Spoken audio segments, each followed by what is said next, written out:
नमस्कार साथियों। जैसा कि आपको पता है, अपनी क्लास चल रही थी पिछले 2-3 दिन से। अपनी क्लासेस चल रही है बैक टू बैक। उसमें काफ़ी अच्छे क्वेश्चन देखने को मिल रहे हैं और एग्ज़ाम की दृष्टि से बहुत इंपॉर्टेंट क्वेश्चन होने वाले हैं। जितने भी क्वेश्चन मैंने आपको करवाया है वो सीधे ही आपके 27 तारीख को जो एग्ज़ाम होने वाला है उसमें देखने को मिल सकते हैं। ओके साथियों, देखते हैं आज का पहला सवाल। साथियों, आज लाइव नहीं आने का कारण, थोड़ी टेक्निकल इश्यू के कारण लाइव नहीं आ पा रहे।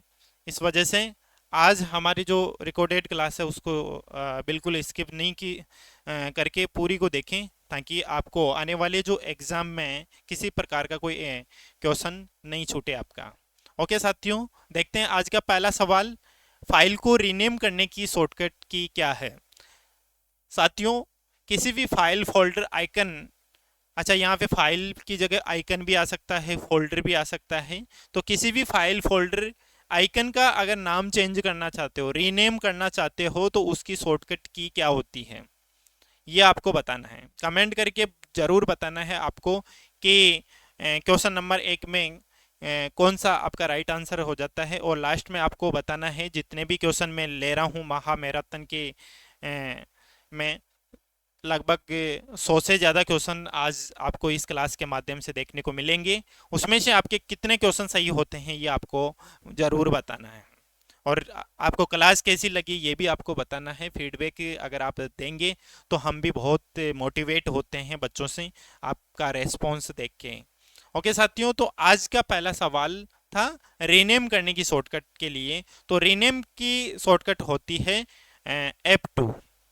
F2 से क्या होता है, रीनेम कर सकते हैं किसी भी फाइल फोल्डर आइकन का। अपन रीनेम करना चाहते हैं तो उसके ऊपर जाकर अपन F2 प्रेस करेंगे। सिलेक्ट करके F2 प्रेस कर दो, उसका रीनेम करने के लिए वो बोल देगा कि आप रीनेम कर सकते हो इसका।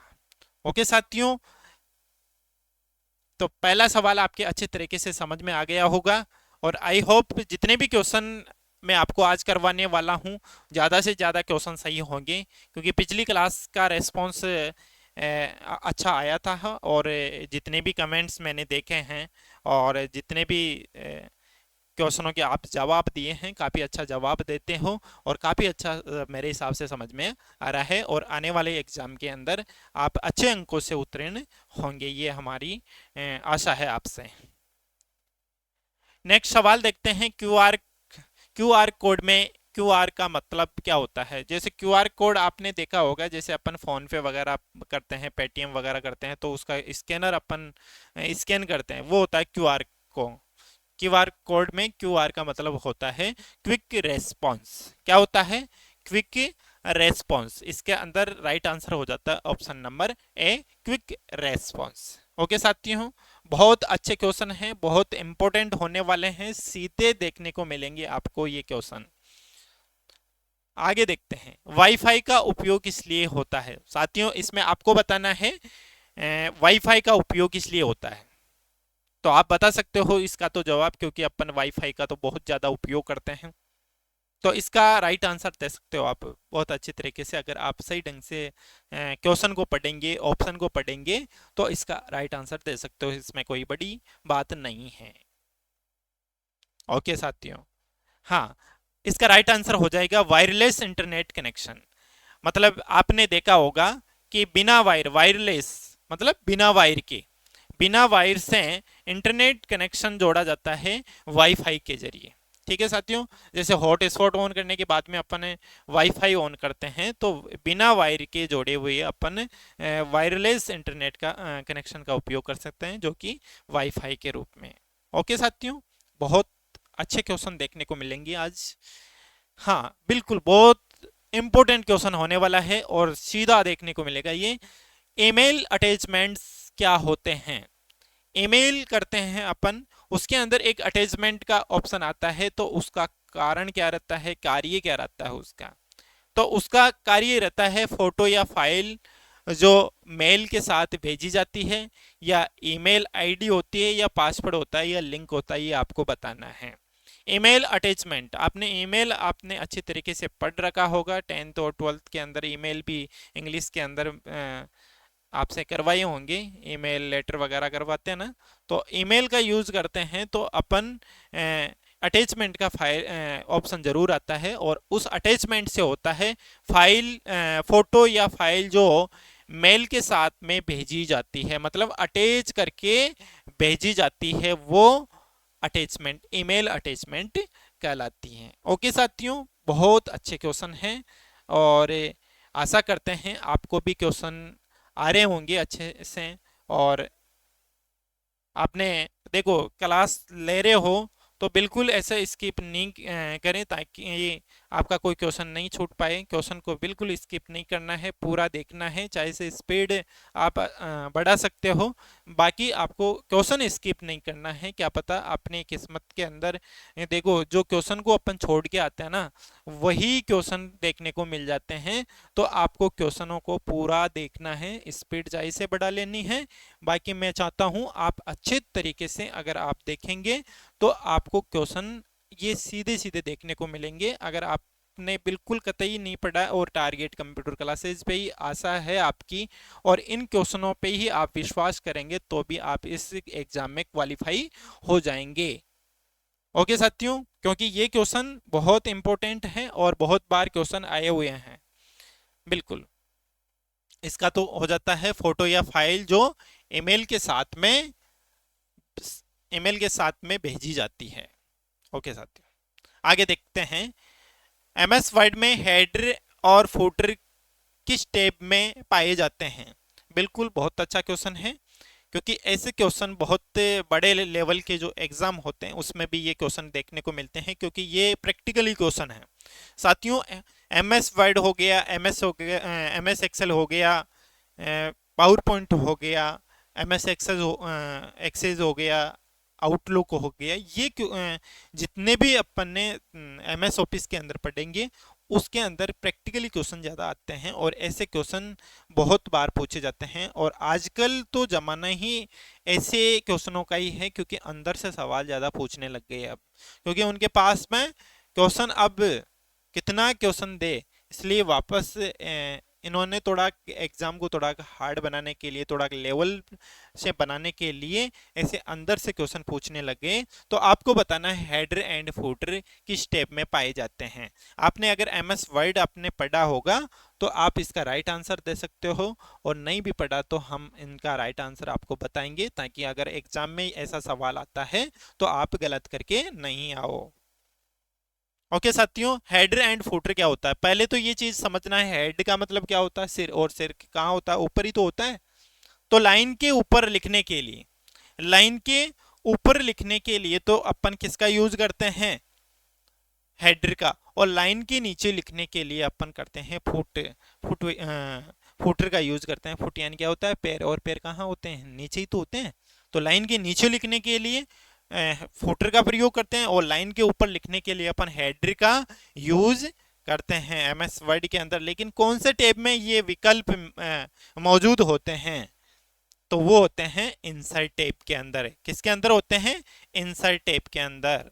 ओके साथियों, इंसर्ट टैब के अंदर हेडर एंड फुटर होते हैं। आगे देखते हैं, ई मित्र किस राज्य की ई गवर्नेंस सेवा है? ये आपको बताना है।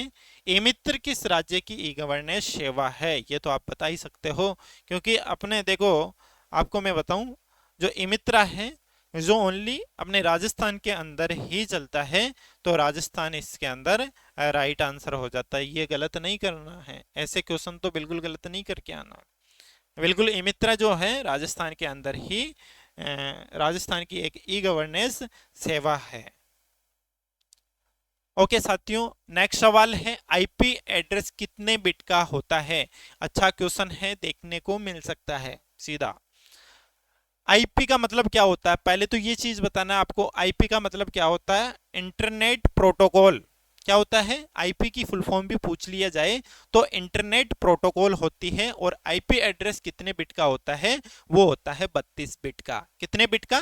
32 बिट का होता है ये। ठीक है, कितने बिट का होता है? 32 बिट का होता है। तो आईपी एड्रेस से संबंधित कोई सवाल आ जाए तो दो तरीके से सवाल आएगा, या तो आईपी एड्रेस का कितने बिट का होता है, या आईपी की फुल फॉर्म क्या होती है? तो आईपी की फुल फॉर्म होती है इंटरनेट प्रोटोकॉल। ओके साथियों, आगे देखते हैं। कंप्यूटर बूटिंग का मतलब क्या है? कंप्यूटर में बूटिंग का मतलब क्या है ये आपको बताना है। कंप्यूटर बंद करना होता है, या फिर कंप्यूटर को रीसेट करना होता है, या फिर कंप्यूटर स्टार्ट करना होता है, या फिर कंप्यूटर में गेम खेलना होता है। तो ये आपको बताना है कि कंप्यूटर बूटिंग का मतलब क्या है।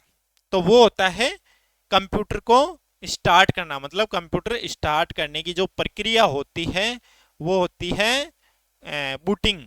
ठीक है। और क्वेश्चन ये भी पूछा जा सकता है कि कंप्यूटर को स्टार्ट करने वाली प्रक्रिया को क्या बोला जाता है, तो उसमें हो जाएगा बूटिंग। बहुत अच्छे क्वेश्चन हैं, आज मैं बहुत अच्छे अच्छे से क्वेश्चन लेके आया हूं, और पिछली भी क्लास को आपको अच्छी तरीके से देखना है। और इस महा मैराथन को अगर आप देख के जाते हो तो मैं मानता हूं आप कोई भी किसी प्रकार के कोई भी जो स्टूडेंट है जिन्होंने बिल्कुल कंप्यूटर की क्लास एक दिन भी नहीं ली, उनके लिए भी बहुत फायदेमंद क्लास है। वो स्टूडेंट जो बिल्कुल कंप्यूटर की क्लास नहीं लिए हैं, वो कृपया करके एक बार नहीं 2-3 बार इस क्लास को देखना है इस क्लास को, ताकि आपको बिल्कुल अच्छे कॉन्फिडेंस के साथ में आप पेपर दे के आओ, क्योंकि 100 क्वेश्चन बहुत होते हैं। ठीक है, आगे देखते हैं। गूगल ड्राइव क्या है? इसमें आपको बताना है गूगल ड्राइव क्या है।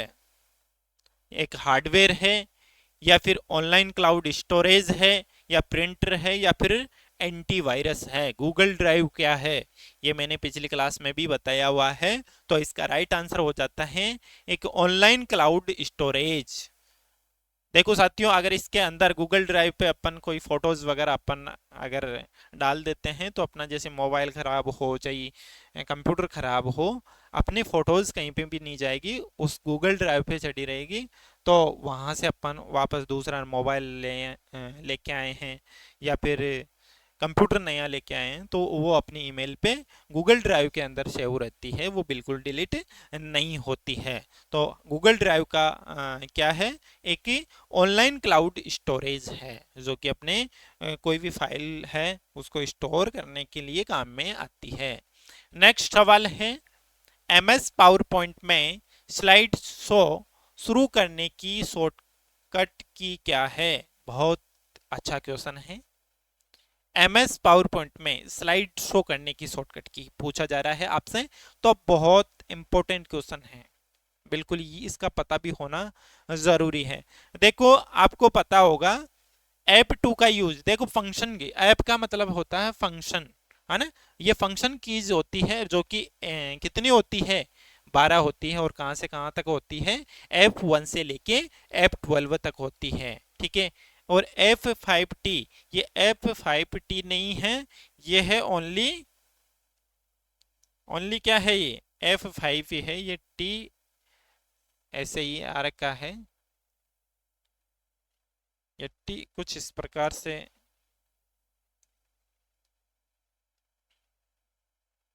T नहीं है, ये F5 ही है। क्या है? ये F5 ही है, इसमें ये T नहीं है। तो F5 का यूज कहाँ करते हैं अपन? एक तो अपन रिफ्रेश करने के लिए यूज करते हैं, और अगर मेरी क्लास अच्छे से ले रखा है, और जो ऑफलाइन जो बच्चे आते हैं टारगेट कंप्यूटर क्लासेस रानोली के अंदर, तो वो तो आप बता ही सकते हो, क्योंकि मैंने बहुत अच्छी तरीके से इनकी ऑफलाइन क्लास भी ले रखी है। और आशा करते हैं, और आपकी इस रेस्पॉन्स को देखकर हम इस जितने भी मैं ऑब्जेक्टिव क्वेश्चन लेके आया हूँ, उसी प्रकार से आपको मैं ऑनलाइन थ्योरिकल क्लास भी देने वाला हूँ, जिसमें जैसे आपके भाई बहन या फिर आप भी किसी प्रकार की कोई प्रिपरेशन कर रहे हैं, तो आपको मैं अच्छी तरीके से कंप्यूटर की क्लास भी मैं, थ्योरिकल क्लास भी मैं बहुत जल्दी लेके आने वाला हूं, जिससे और आपको फायदा मिलेगा। चाहे से वो रीट की तैयारी कर रहा हो, या किसी प्रकार का कोई फर्स्ट ग्रेड के कर रहा हो, सेकंड ग्रेड जिसके अंदर कंप्यूटर पूछा जाता है, उनके लिए मैं एक अच्छी से क्लास लेके लेके आऊँगा, बहुत अच्छे तरीके से मैं आपको थ्योरिकल भी पढ़ाऊंगा और उससे संबंधित मैं आपको क्वेश्चन आंसर भी करवाऊंगा। कहने का मतलब एक थ्योरिकल क्लास लूंगा और उस थ्योरी के अंदर से मैं क्वेश्चन बनाऊंगा बहुत अच्छे तरीके से, जो कि बहुत बड़े बड़े एग्जाम तक पूछे जाते हैं, वैसे सवाल आपसे मैं चैप्टर वाइज भी करवाऊंगा। तो ये क्लास तो ओनली जो पढ़ते नहीं है, क्लास में जाते नहीं हैं, उनको तो बस पास होने से मतलब है, उनके लिए बहुत अच्छी क्लास है, ताकि उनका 27 तारीख को या किसी प्रकार का कोई एग्जाम दो उसके अंदर कुछ हेल्प हो सके। ओके साथियों, तो देखते हैं। F5 का यूज एक तो अपन रिफ्रेश के लिए यूज करते हैं, कंप्यूटर को रिफ्रेश करने के लिए, और F7 का यूज करते हैं किसी भी स्पेलिंग या ग्रामर से संबंधित कोई त्रुटियां हो जाती है एमएस वर्ड के अंदर, तो उसको सुधारने के लिए अपन F7 का यूज करते हैं, और F9 का यूज करते हैं अपन एमएस आउटलुक के अंदर ईमेल भेजने और रिसीव करने के लिए इसका यूज किया जाता है। तो अपना राइट आंसर क्या होगा फिर? अपन ने तो बताया ही नहीं, लेकिन मैंने बताया होगा कि F5 से क्या होता है, देखो F5 से क्या होता है, रिफ्रेश के साथ साथ एमएस पावर पॉइंट में जो स्लाइड बनाते हैं उसको शो करने की शॉर्टकट भी क्या होती है, F5, मतलब फंक्शन की का F5। अब अगर आप प्रेस करते हो एमएस पावर पॉइंट के अंदर, तो वो जो स्लाइड आपने बनाई है वो शो हो जाती है, शुरू हो जाती है। और उससे बाहर जाने के लिए, अच्छा चल रही है कोई स्लाइड और उससे बाहर जाना है आपको, उसको बंद करना है, एग्जिट करना है, से बाहर जाना है, तो अपन उसकी जगह उसमें किसका, कौन से बटन का यूज करते हैं, एस्केप बटन का, किसका, एस्केप बटन का यूज करते हैं। ओके साथियों, अच्छा अब आपको बताते रहना है कि कैसे क्वेश्चन आपके कितने क्या सही हो रहे हैं, ये आपको बताते रहना है साथ के साथ। साथियों आप साथ के साथ आप बताते रहते हो तो हमारे को बहुत अच्छा लगता है कि वास्तव में जो आपको क्लास दे रहे हैं वो आपके कितने क्या समझ में आ रही है, या आपके कितने क्वेश्चन सही हो रहे हैं, क्योंकि आपके क्वेश्चन भी सही होना चाहिए। क्योंकि हमारा उद्देश्य ये नहीं है कि क्लास ले लो और अपलोड कर दो ताकि स्टूडेंट पढ़े या नहीं पढ़े, उससे कोई मतलब नहीं है, ये हमारा उद्देश्य नहीं है। हमारा उद्देश्य है आप ज़्यादा से ज़्यादा इस क्लास को देखें और अपने मित्रों से शेयर करें, ताकि उन मित्रों का भी अच्छा क्वेश्चन के साथ में अच्छे अंकों से उत्तीर्ण हो सके। ओके साथियों, हमारा उद्देश्य ये नहीं कि आपको 14 क्वेश्चन सही करवाना है, हमारा उद्देश्य है आपके ज़्यादा से ज़्यादा क्वेश्चन सही हो। मैं तो ये मानता हूं कि 35 के 35 क्वेश्चन इसमें से मिले और आप 35 के 35 क्वेश्चन आप अच्छी तरीके से करके आए, हमारा उद्देश्य ये होता है। ओके साथियों, लास्ट टाइम में हर बार हम मैराथन क्लास लगाते हैं और आगे भी मैराथन क्लास लगाते रहेंगे। रीट की भी हम बहुत अच्छी तरीके से तैयार कर रहे हैं, मॉडल पेपर तैयार कर रहे हैं, उसको भी अगर आप पढ़ेंगे बहुत अच्छा लगेगा, और बहुत अच्छे लेवल से क्वेश्चन मैं आपके लिए तैयार कर रहा हूँ, वो भी आपको देखने हैं अच्छी तरीके से।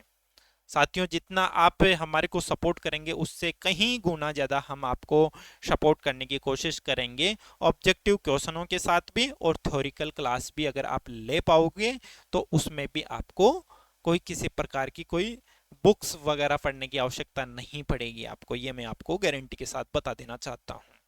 ओके साथियों, एमएस वर्ड सवाल है, एमएस वर्ड टेक्स्ट को बोल्ड करने की शॉर्टकट की क्या है, मतलब एमएस वर्ड के अंदर किसी टेक्स्ट को अगर अपने को बोल्ड करना है। अच्छा सबसे पहले तो ये चीज बताओ, बोल्ड क्यों करते हैं? बोल्ड करते हैं किसी भी टेक्स्ट को हाईलाइट करने के लिए, अलग से दिखाने के लिए कि ये इंपॉर्टेंट होता है। ओके साथियों, इसलिए ही तो करते हैं। इसलिए मैं आपको बता रहा हूं, आपको ये भी पता होना चाहिए कि बोल्ड होता क्या है। अरे इस ये एमएस वर्ड में काम में क्या कहाँ आता है, तो वो आता है क्योंकि एमएस वर्ड में क्या बनाते हैं साथियों, डॉक्यूमेंट्स बनाते हैं, और डॉक्यूमेंट्स तैयार करते हैं तो उसमें कुछ इंपॉर्टेंट पॉइंट भी होते हैं, तो उन पॉइंटों को अलग से दिखाने के लिए अपन थोड़ा बहुत इसको बोल्ड करते हैं, थोड़ा गहरा करते हैं। तो वो किस की के माध्यम से अपन बोल्ड करते हैं, तो बोल्ड की शॉर्टकट होती है कंट्रोल के साथ में बी। कंट्रोल के साथ में बी से अपन क्या कर सकते हैं, किसी भी टेक्स्ट को बोल्ड कर सकते हैं। ओके साथियों, बहुत अच्छे क्वेश्चन हैं और शॉर्टकट से क्वेश्चन हैं। मैंने आपको अच्छी तरीके से A to Z शॉर्टकट करवाया हुआ है। अगर आप इसकी क्लास लेना चाहोगे तो इसकी क्लास भी हमारे यूट्यूब चैनल पर आपको इसकी क्लास भी आपको देखने को मिल जाएगी। ओके साथियों, आगे देखते हैं। एमएस वर्ड में नया डॉक्यूमेंट्स खोलने की शॉर्टकट की क्या है? देखो, एमएस वर्ड के अंदर क्या बना रहा है, एमएस वर्ड में क्या बना रहा है भाई? ये आपको बताना है। एमएस वर्ड के अंदर बना रहा है डॉक्यूमेंट्स। क्या बना रहा है? डॉक्यूमेंट्स। एमएस वर्ड में क्या बनाया जाता है? डॉक्यूमेंट्स बनाया जाता है। अच्छा, आपको कमेंट करके बताना है कि एमएस वर्ड के अंदर जो डॉक्यूमेंट्स फाइल होती है उसमें बाय डिफॉल्ट नेम क्या रहता है, ये आपको बताना है। क्योंकि ये क्वेश्चन भी बहुत बार आया हुआ है और इंपॉर्टेंट क्वेश्चन है। एमएस वर्ड में बाय डिफॉल्ट फाइल का नाम क्या रहता है? जब तक आप फाइल का नाम नहीं दे देते हैं तो एमएस वर्ड के अंदर क्या रहता है वो फाइल का नाम? तो वो रहता है डॉक्यूमेंट वन। कहने का मतलब डॉक्यूमेंट्स वन फाइल का नाम रहता है। ओके साथियों, ठीक है। आगे देखते हैं इसका कि नया डॉक्यूमेंट्स की शॉर्टकट कुंजी होती है कंट्रोल प्लस एन। क्या रहती है? कंट्रोल प्लस एन रहती है। ओके साथियों, क्या रहती है? Control plus N. आपको दिखाई दे रहे होंगे कि ऑप्शन नंबर ए सही आ रहा है। तो ये इस पे ध्यान नहीं देना है कि ए ऑप्शन पे ज़्यादा क्वेश्चन हो रहे हैं तो ए ऑप्शन मिले आपको, कहीं पे भी आपको ये ऑप्शन मिल सकता है। ओके साथियों, इस चीज़ का ज़रूर ध्यान रखें। ये ऑप्शन बी पे भी आ सकता है, सी पे भी आ सकता है, डी पे भी आ सकता है। ओके साथियों, ये टाइप करने वाले हो जाता है कभी कभार, है ना। अच्छा, मॉनिटर किस प्रकार की डिवाइस है? मॉनिटर किस प्रकार का डिवाइस होता है ये आपको बताना है। अगर आपने अच्छी तरीके से इनपुट और आउटपुट पढ़े होंगे तो बहुत अच्छी तरीके से आप इसका जवाब दे सकते हो। मॉनिटर किस प्रकार का डिवाइस है? तो वो होता है आउटपुट डिवाइस। क्योंकि क्या होता है, मॉनिटर एक प्रकार का आउटपुट डिवाइस होता है, अपने को आउटपुट के रूप में डिस्प्ले देता है। कहने का मतलब ये किस प्रकार का आउटपुट देता है? देखो, आउटपुट भी दो प्रकार से देते हैं। जितने भी आउटपुट डिवाइसेज हैं वो दो प्रकार से देते हैं। कुछ डिवाइसेज अपने को सॉफ्ट कॉपी के रूप में देते हैं और कुछ डिवाइसेज अपने को आउटपुट देते हैं हार्ड कॉपी के रूप में। तो आपसे मैं पूछूं कि मॉनिटर किस प्रकार की कॉपी देता है, हार्ड कॉपी देता है या फिर सॉफ्ट कॉपी देता है? ये आपको बताना है। बिल्कुल बताइए, ताकि आपको भी कॉन्फिडेंस आए कि वास्तव में इन क्वेश्चनों के अलावा भी हम क्वेश्चन कर रहे हैं। ऐसा कोई बात नहीं है कि ये क्वेश्चन ले लिया कि मॉनिटर किस प्रकार का डिवाइस है, आउटपुट डिवाइस है। लेकिन आपसे सवाल ये भी तो पूछा जा सकता है कि आउटपुट किस प्रकार का देगा, एक सॉफ्ट कॉपी के रूप में देगा या फिर हार्ड कॉपी के रूप में देगा? ये भी तो पता होना जरूरी है आपको। तो वो देता है अपने को सॉफ्ट कॉपी के रूप में। अच्छा, आपसे और ये पूछा जा सकता है कि इस मॉनिटर के अलावा कौन कौन से डिवाइस अपने को सॉफ्ट कॉपी के रूप में परिणाम देते हैं, तो ये भी आप बता सकते हो। तो ये आपको कमेंट करके बताना है कि मॉनिटर के अलावा सॉफ्ट कॉपी के रूप में कौन कौन से डिवाइस अपने को आउटपुट देते हैं।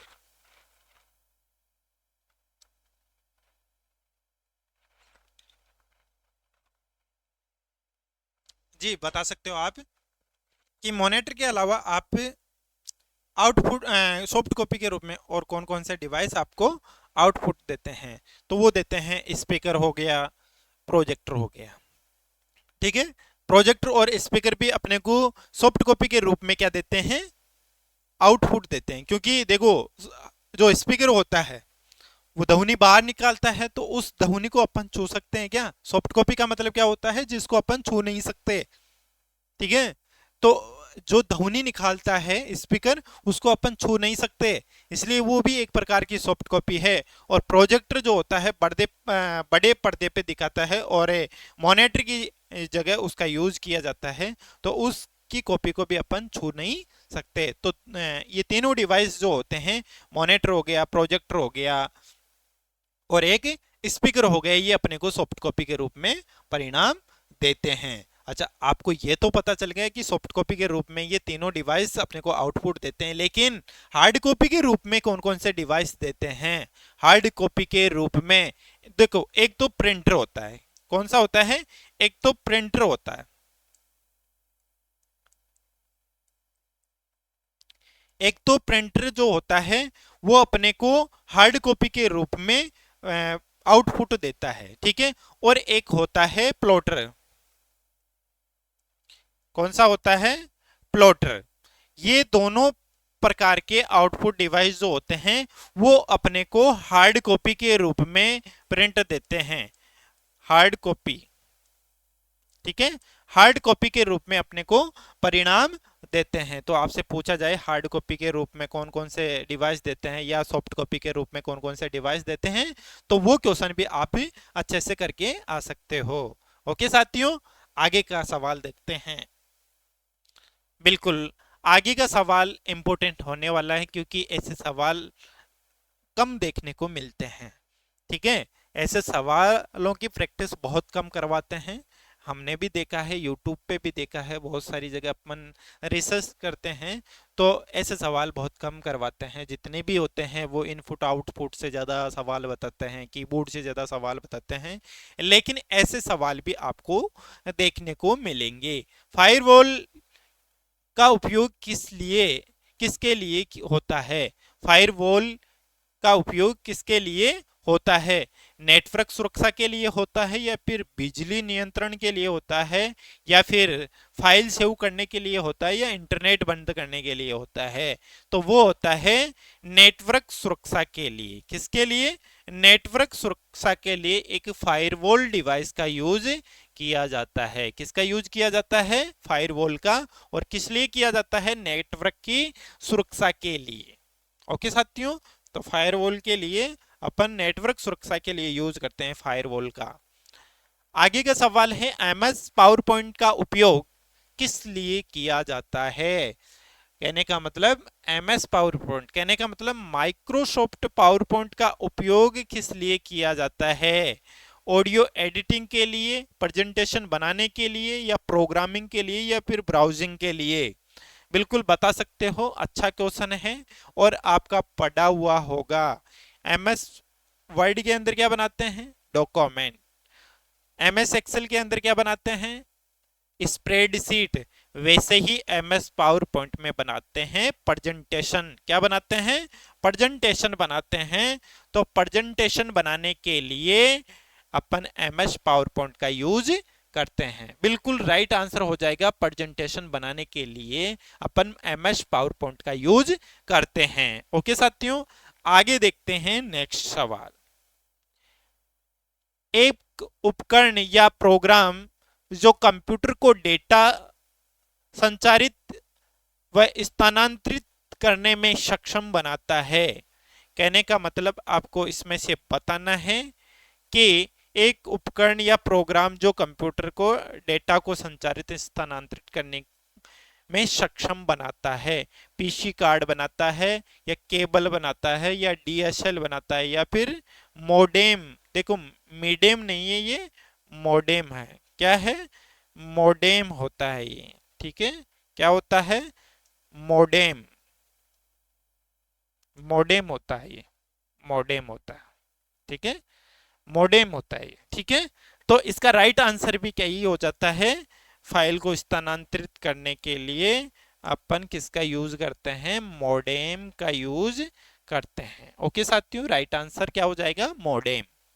और मोडेम की फुल फॉर्म आपसे पूछा जाए तो मॉड्यूलेटर, डीमॉड्यूलेटर, इसकी फुल फॉर्म भी बहुत बार पूछ ली जाती है। क्या होती है? मोडेम की मॉड्यूलेटर, डीमॉड्यूलेटर। ओके साथियों, आगे का सवाल है, कंप्यूटर में सूचना खालिस्तान में संग्रहित होती है। कहने का मतलब इसमें बताना है कंप्यूटर में सूचना संग्रहित कहाँ होती है? वो होती है डिजिटल फ्रेम में। कहाँ होती है? डिजिटल फ्रेम के अंदर कंप्यूटर में फाइल संग्रहित की जा सकती है। ओके साथियों, आगे का देखते हैं। डिजिटल सूचना को एनालॉग सूचना में तथा एनालॉग सूचना को डिजिटल सूचना में किसके द्वारा परिवर्तित किया जाता है? किसका यूज किया जाता है?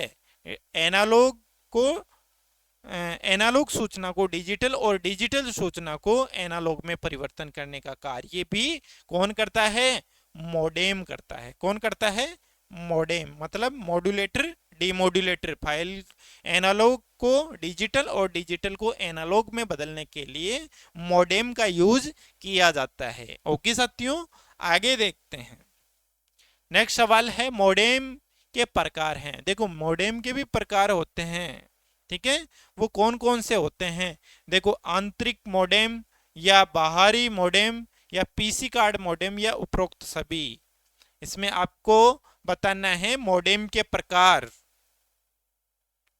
इंटरनल है कि एक्सटर्नल है या पीसी कार्ड है या फिर उपरोक्त सभी। तो इसका राइट आंसर हो जाएगा उपरोक्त सभी, क्योंकि उपरोक्त सभी इसका राइट आंसर हो जाता है क्योंकि ये सभी क्या है, मॉडेम के प्रकार होते हैं। ये सभी क्या होते हैं, मॉडेम के प्रकार होते हैं। आंतरिक मॉडेम, बाहरी मॉडेम, पीसी कार्ड मॉडेम, ये मॉडेम के प्रकार होते हैं। ये क्या काम में आते हैं?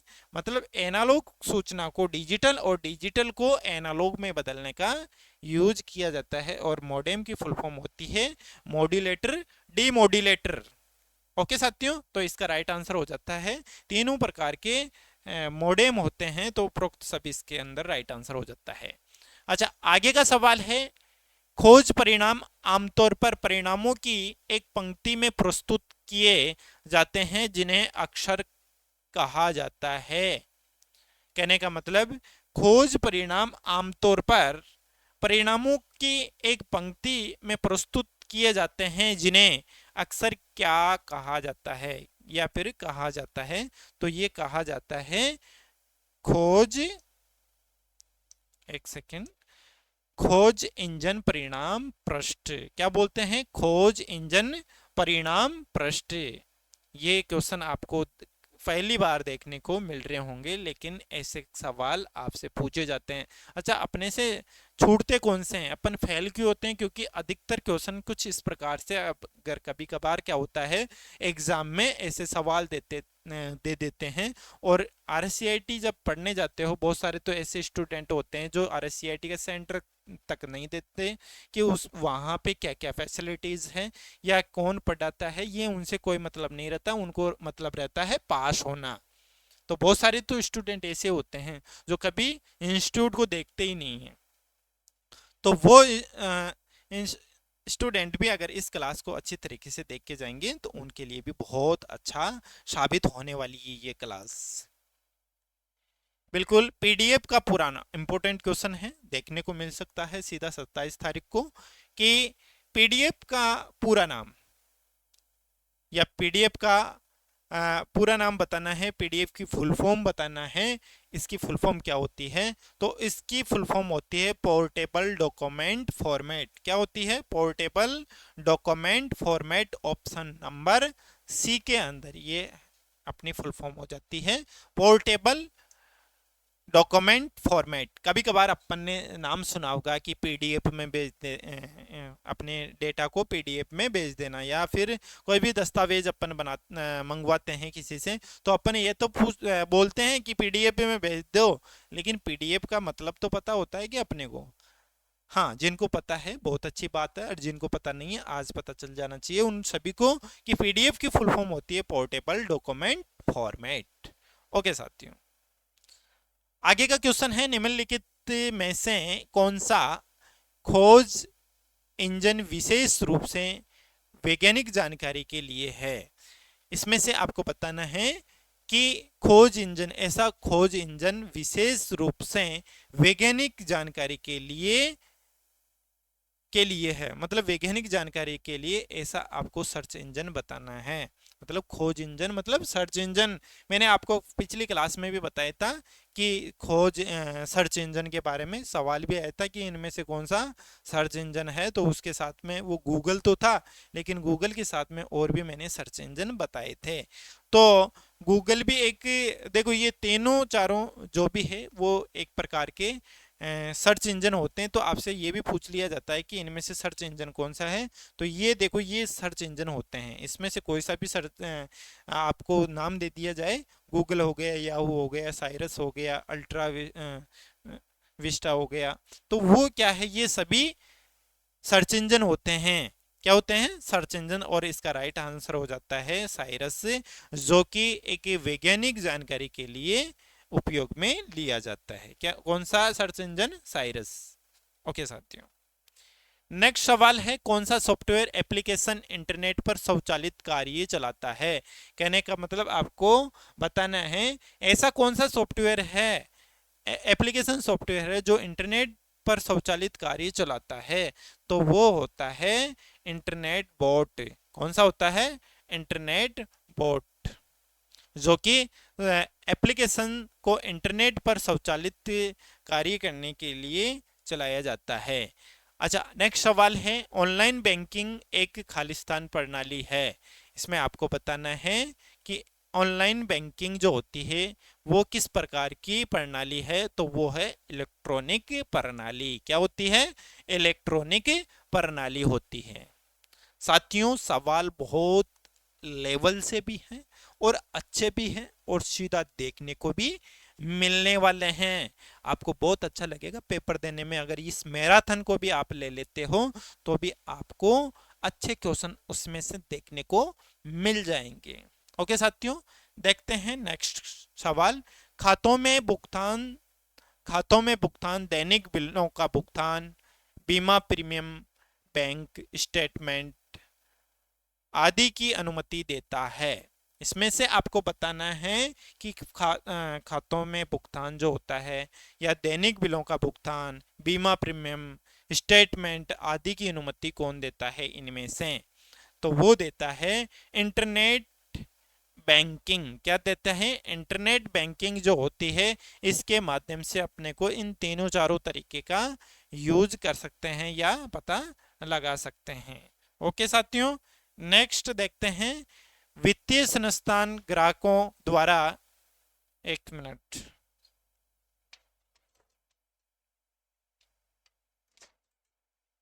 ओके साथियों, तो आगे देखते हैं अपन, वित्तीय संस्थान ग्राहकों द्वारा किए गए लेन देन से संबंधित जानकारी भेजता है। साथियों, पिछला वाला सवाल शायद अच्छा हो गया था।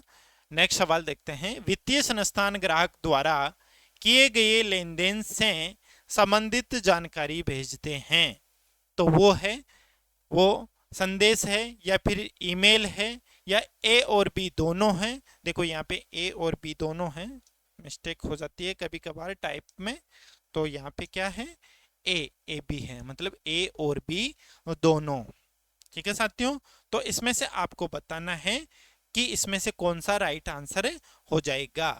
तो इसमें राइट आंसर हो जाएगा ए और बी दोनों, क्योंकि एक ईमेल के माध्यम से भी और एक संदेश के माध्यम से भी ये जानकारी अपन भेज सकते हैं।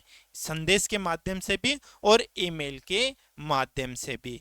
जो अपने पास जो वित्तीय संस्थान द्वारा, जैसे कहने का मतलब बैंकों के द्वारा अपने को स्टेटमेंट वगैरह चाहिए या फिर किसी प्रकार का कोई मैसेज चाहिए तो अपने पास संदेश भी आ जाता है। ईमेल पे भी अपन क्या है उस चीज को मंगवा सकते हैं। ओके साथियों, तो देखते हैं नेक्स्ट सवाल आज का। ऑनलाइन बैंकिंग के लाभ बताना है आपको ऑनलाइन बैंकिंग के लाभ बताना है कि ऑनलाइन बैंकिंग के लाभ क्या क्या होते हैं। तो पहला ऑप्शन है कहीं भी कभी भी, मतलब कहीं भी, एक सेकेंड,